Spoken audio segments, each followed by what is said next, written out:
Why don't we talk, what brought you here, buddy? Well, it all started in last year in October, I think. Okay. It was a Friday, I remember, and my mom picked me up from school for a doctor's appointment because my leg was hurting. And I remember I was very angry because I had to skip gym class. And so we went to the doctor, and the doctor said we had to take an x-ray, and after the x-ray, he didn't know what was wrong with my leg. He said he'd never seen this before and that we had to go straight to Suburban. And from that moment on, he put me on crutches, and I've had crutches. Well, I don't have crutches right now, but I had crutches for 6 months straight. So I went to Suburban and I got an MRI scan, and I was diagnosed with osteosarcoma.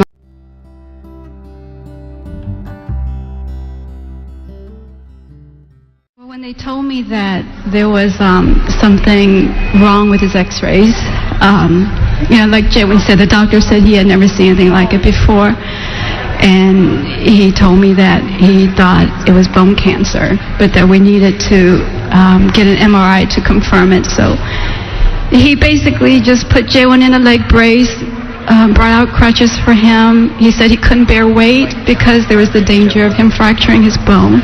And he said that the hospital was already waiting for us.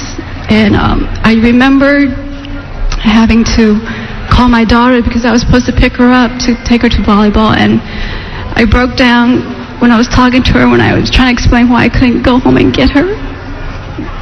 And so Jaiwen and I went to Suburban, and the doctor basically confirmed that he had bone cancer.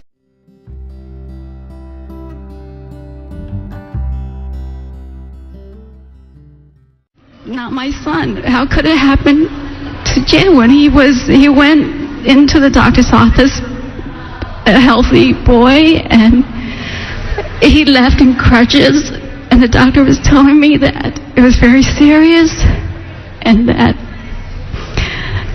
we had to go to all these appointments. We had the biopsy schedule. We had the appointments already made for us that I didn't even understand, but he just said that it was very serious.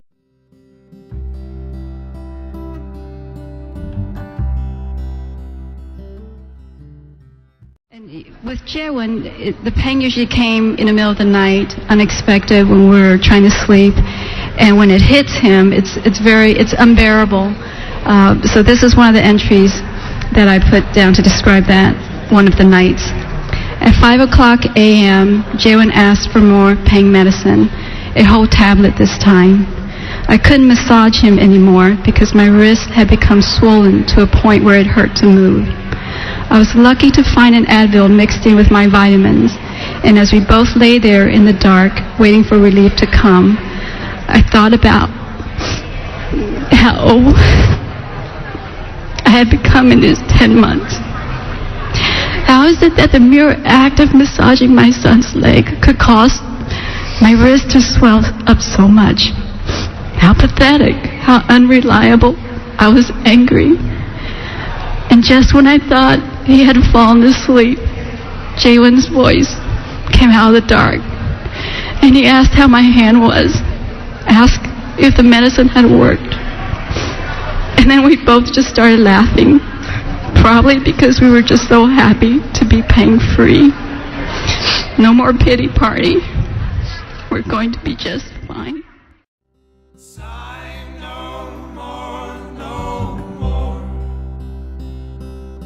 One for 10 sea, one on shore. The staff here has been like a second family to us. We've been here so many days, so many months, and they've seen me through my darkest hours. They've seen me in the hallways crying, in the bedroom late at night when Jaiwen was asleep.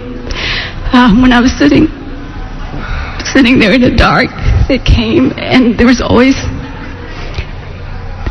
someone I could talk to. They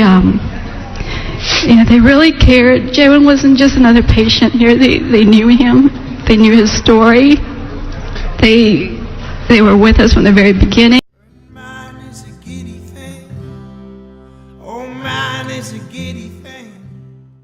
Well, I remember remember that before, maybe 2 months before school, I wasn't really trying my hardest, and maybe half a month before, I just started doing physical therapy 4 times a day and trying my hardest because I really didn't want to go back to school with my cane or my crutches. And you did it, didn't you, buddy? Yes, he I did did. it, guys. Yes, he Come did. on. We've come so far, and everything is fine. Everything has worked out for Jaiwen. But today, after listening to all these stories, it's been very emotional for me all day. Because I remember how I was first at the beginning. I remember how scared I was, how weak Jaiwen was, how angry, how depressed. We went through all those. And there's so many kids still here going through that right now. And it just breaks my heart because I remember them. And we're just so grateful for us, but there's just so many here who need our help.